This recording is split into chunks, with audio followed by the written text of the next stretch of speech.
may kaamo! Paano garod ko?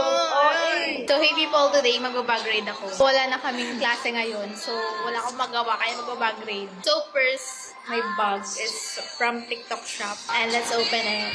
Actually guys, ganito na pala yung dinadala ko na bag. Kasi wala na kaming mga sinusulat and hindi ko na need ng notebook. Meron akong behind the scene dito.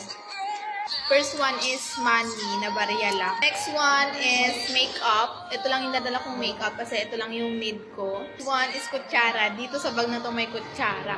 And the next one, pagbaunan. Next one naman is ballpen kasi guys, ballpen ay ang pinaka-important. Sabi ng teacher namin, kapag may ballpen ka, is dala-dala mo lang din yung future mo.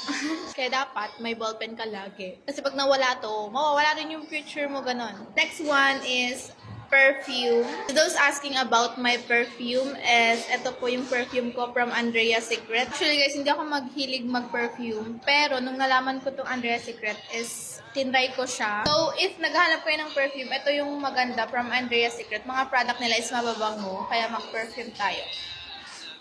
This one guys is naghanap kayo ng very demure, very pang fresh lang na amoy is this one. It's Someone Like You, yung shade niya. So, mura lang to guys, tapos malaki na siya. Check nyo na lang guys sa yellow basket ko kasi ilalagay ko to dito kasi favorite ko tong perfume na to. Ngayon lang ako guys nagkaroon ng favorite na perfume kasi di ako mahilig mag-perfume. Yun lang guys laman ng aking bag. Last one guys, fan kasi yes, mainit ngayon. And meron akong audience dito.